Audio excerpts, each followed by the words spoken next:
ഏലപ്പുള്ളി മദ്യപ്ലാന്റിൽ ആശങ്ക പരസ്യമാക്കി മാർത്തോമാ സഭാ അധ്യക്ഷൻ. സമൂഹത്തെ മദ്യത്തിൽ മുക്കുന്ന നീക്കമെന്ന് മാരാമൺ കൺവെൻഷൻ വേദിയിൽ തിയഡോഷ്യസ് മാർത്തോമാ മെത്രാപ്പൊലീത്ത പറഞ്ഞു. ഇത് സർവനാശത്തിലേക്ക് നയിക്കുമോ എന്ന ആശങ്കയുണ്ടെന്നും മാർത്തോമാ സഭാ അധ്യക്ഷൻ പറഞ്ഞു. പ്രവീൺ പുരുഷോത്തമൻ നമുക്കൊപ്പം. പ്രവീൺ പുരുഷോത്തമൻ, ഒയാസിസിന്റെ ബ്രൂവറിക്കെതിരായ വലിയ വിമർശനമാണല്ലോ ഇപ്പോൾ തിയഡോഷ്യസ് മാർത്തോമാ മെത്രാപ്പൊലീത്തയിൽ നിന്ന് വരുന്നത്.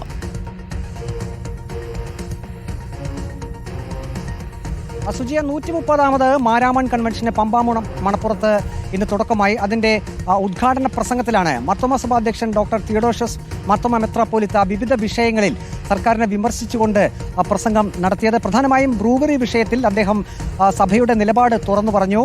ബ്രൂവറി വിഷയം, അത് ബ്രൂവറി തുടങ്ങാനുള്ള ഒരു തീരുമാനം സർവ്വനാശത്തിലേക്ക് നയിക്കുമെന്നാണ് സർക്കാരിനെ വിമർശിച്ചുകൊണ്ട് മാർത്തോമാ സഭാ അധ്യക്ഷൻ വ്യക്തമാക്കിയത്. കേരളത്തിൽ മദ്യം അതിന്റെ നിർമ്മാണവും ഒപ്പത്തിന്റെ ഉപഭോഗവും വളരെ കൂടുന്നൊരവസ്ഥയുണ്ട്. മദ്യത്തിൽ മുങ്ങിയിരിക്കുന്നൊരവസ്ഥയാണ്. ഏറ്റവും കൂടുതൽ സർക്കാരിന് വരുമാനം ലഭിക്കുന്നത് മദ്യവിൽപ്പനയിലൂടെയാണ് തുടങ്ങിയ വാചകങ്ങളൊക്കെ മാർത്തോമാ സഭാ അധ്യക്ഷൻ ഈ മാർത്തോമാ സഭയുടെ നേതൃത്വത്തിൽ നടത്തുന്ന മാരാമൺ കൺവെൻഷന്റെ ഉദ്ഘാടന പ്രസംഗത്തിൽ നടത്തി. മറ്റൊന്ന്, ചൂരൽമല ദുരന്തവുമായി ബന്ധപ്പെട്ട് അവരുടെ ദുരന്ത നിവാരണത്തിനായി സർക്കാർ ഇച്ഛാശക്തിയോടെ പെരുമാറണം. അതിന്റെ ബാക്കി നടപടിക്രമങ്ങളെല്ലാം വേഗത്തിൽ തന്നെ പൂർത്തിയാക്കണമെന്നും ഡോക്ടർ തിയഡോഷ്യസ് മാർത്തോമാ മെത്രാപ്പൊലീത്ത പറഞ്ഞു. മറ്റൊന്ന്, ലഹരി മാഫിയ കേരളത്തിൽ പിടിമുറുക്കിയിരിക്കുന്നു.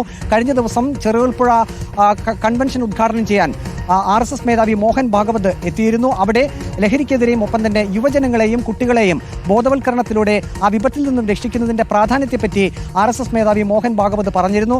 അദ്ദേഹത്തിന്റെ ആ പ്രസംഗത്തെ അഭിനന്ദിച്ചുകൊണ്ടാണ് മാർത്തോമാ സഭാ അധ്യക്ഷൻ ഡോക്ടർ തിയഡോഷ്യസ് മാർത്തോമാ മെത്രാപ്പൊലീത്ത ഈ മയക്കുമരുന്നിനെതിരെയും ഒപ്പം തന്നെ ലഹരിക്കെതിരെയും വിവരങ്ങൾ നൽകിയത്.